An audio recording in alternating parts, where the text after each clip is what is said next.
விஜய் ஆட்சியிலும் டாஸ்மாகில் பாட்டிலுக்கு கூடுதலாக 10 ரூபாய் வாங்குவது ஏன்? ஆட்சி மாறினாலும் காட்சி மாறாமல் டாஸ்மாக் கடைகளில் மது பாட்டிலுக்கு கூடுதலாக 10 ரூபாய் வாங்கும் பழக்கம் இன்றும் தொடர்கிறது. கண்டிக்க வேண்டிய அதிகாரிகளோ அரசோ அதற்கு பெயரளவுக்கு நடவடிக்கை எடுத்துவிட்டு கண்டுகொள்ளாமல் இருக்கிறார்கள். தமிழ்நாடு அரசை நினைத்தாலும் 10 ரூபாய் அதிகம் வாங்குவதை தடை செய்வது சாத்தியம் குறைவுதான் காரணம். அரசு டாஸ்மாக் ஊழியர்கள் சரியான சம்பளம் தரவில்லை. அவர்கள் அதிக சம்பளம் பெற இதனை ஒரு வழியாக இருப்பதால் கண்டுகொள்ளாமல் இருப்பதாக கூறப்படுகிறது. எந்த அரசு வந்தாலும் இதுதான் நிலையாக இருப்பதாகவும் கூறப்படுகிறது.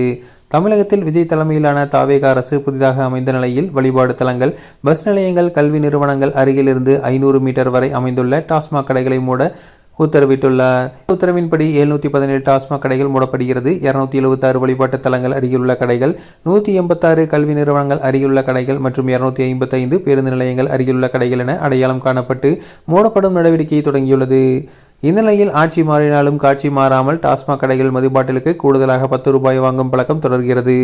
பாட்டில் உள்ள MRP விலையை விற்பதில்லை, வேறு வழியில்லாமல் வாங்கி செல்ல வேண்டியுள்ளது என மதுப்பிரியர்கள் கவலை தெரிவிக்கின்றனர். மதுவிலக்குத்துறைக்கு திமுக ஆட்சியில் செந்தில் பாலாஜி அமைச்சராக இருந்தபோது 10 ரூபாய் வாங்கினார்கள். அதற்கு முன்பு எடப்பாடி பழனிசாமி ஆட்சியிலும் வாங்கினார்கள். அதற்கு முன்பு ஜெயலலிதா ஆட்சியிலும் வாங்கினார்கள். கிட்டத்தட்ட 15-20 வருடங்களாக MRP விலையை விட 10 ரூபாய் அதிகம் வாங்குவது தொடரத்தான் செய்கிறது.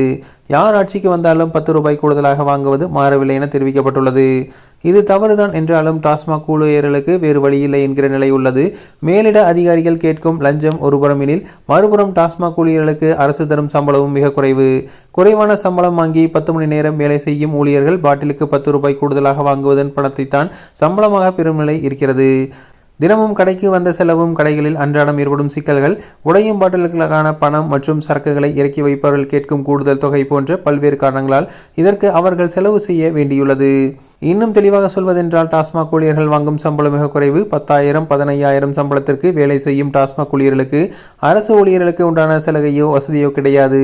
எனினும் இந்த வேலை செய்யும் அவர்கள் பாட்டிலுக்கு கூடுதலாக கிடைக்கும் சம்பளத்தை ஊதியமாக பயன்படுத்துகிறார்கள். இதுதான் நடைமுறையில் உள்ள சிக்கலுக்கு காரணமாக உள்ளது. அவர்கள் நல்ல சம்பளம் வாங்கியிருந்தால் இந்த பிரச்சனை உருவாகாது. இவ்வளவு நாள் விஜய் செந்தில் பாலாஜி 10 ரூபாய் அடிப்பதாக கூறிக்கொண்டிருந்தார். தற்போது விஜயின் ஆட்சியிலும் 10 ரூபாய் அதிகமாக கூடுதலாக வாங்கப்பட்டிருக்கிறது.